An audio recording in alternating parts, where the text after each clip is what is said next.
పెంపక ఫలితం. పిల్లల పెంపకం అనేది తల్లిదండ్రుల చేతిలో ఉంటుంది. ఎంత పద్ధతిగా పెంచినా ఒక్కొక్కసారి వారి మీద చుట్టూ ఉన్న పరిసరాల ప్రభావం పడి పతనమైపోవచ్చు. చెప్పలేం. అందుకే ఒక వయసు వచ్చే వరకు పిల్లలను చాలా జాగ్రత్తగా కాపాడుకుంటూ రావాలి. ఇందుకు దేవుని దయా సహాయం కూడా చాలా అవసరం. మనమంతా ఎంతో ఎంతో ఎంతో వలసిన మరియ తండ్రి అయిన దేవునికి మానవ జన్మనిచ్చిన తల్లి ఆయన చిత్తం లేకుండా ఏ పని జరగదు.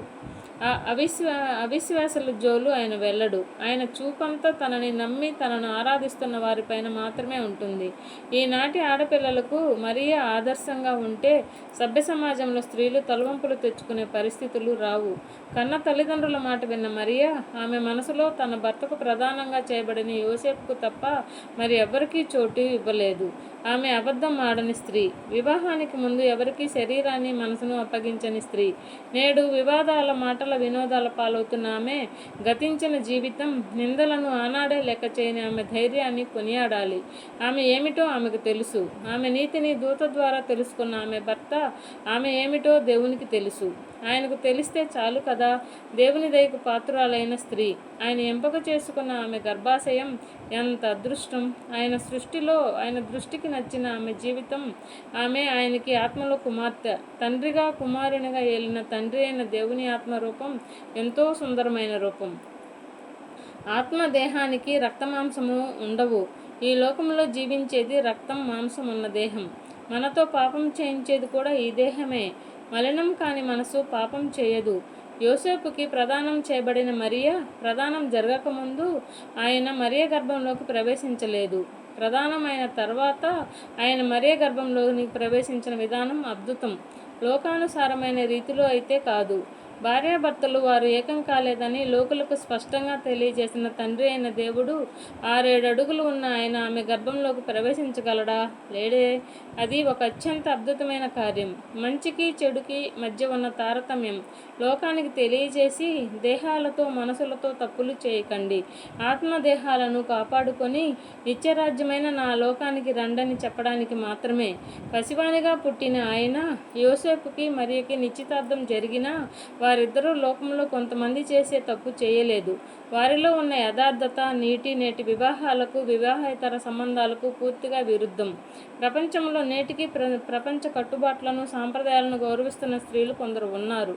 తమ జీవితాలలో పాపపు పనులకు తావివ్వకుండా బ్రతికేవారు అనేకులు. మరియను నీతిమంతురాలుగా యోసేపును నీతిమంతునిగా తీర్చిదిద్దడంలో సఫలమైన వారిరువురు తల్లిదండ్రులు. అది లోకానికి సంబంధించిన విషయం. మానవుల పెంపకం. దేవుని పెంపకం ఎలా ఉంటుంది? హేబేలు జీవితంలా ఉంటుంది. తనకి తన తల్లిదండ్రులు చేసిన తప్పు తెలియకుండా ఉండదు కదా. ఆదాము హవ్వల వలనే కయీను వంటి బిడ్డలను కనే అవకాశం లేని హేబేలు తన ఒంటరి జీవితాన్ని దేవునికి అంకితం చేసిన గొప్ప వ్యక్తి. మధురమైన తన విశ్వాస జీవితం. సమూయేలును పెంచిన ఘనత తండ్రి అయిన దేవునిదే కదా. దేవుని సన్నిధిలో దేవుని ఎదుట పెరిగిన సమూయేలు తన జీవితంలో ఎటువంటి పాపం చేయలేదు. దేవుని పెంపకానికి మచ్చ తీసుకొని రాని గనుడు. తల్లిదండ్రులు కూడా మంచి పేరు సంపాదించి పెట్టిన సమూయేలు లోకంలో ఎంతో కొంత మంచి ఇంకా బ్రతికే ఉంది. ఎదుటివారికి మన జీవితం అనవసరం, కానీ మన జీవితంలో దాగి ఉన్న రహస్య పాపాలు ఆలోచనలు ఆయనకు తెలుసు. మనల్ని దొంగలుగా కానీ దొరలుగా కానీ పట్టివ్వడానికి ఇవి చాలు. ఒకవేళ తల్లిదండ్రులు మనలను మంచిగా పెంచకపోయినా ఎలాగూ సమాజ ప్రభావం మన మీద ఉంటుంది కనుక మనమే చెడుకు దూరంగా మన జీవితాలను మళ్లించుకోవాలి. మంచికి ఉండే వ్యతిరేకత జీవితాల మీద నిందలు పడేలా చేస్తుంది. నిందలు పడటం, నిందల్ని మోయడం కూడా విశ్వాస జీవితంలో ఒక భాగం. మన నీతికి నిదర్శనం.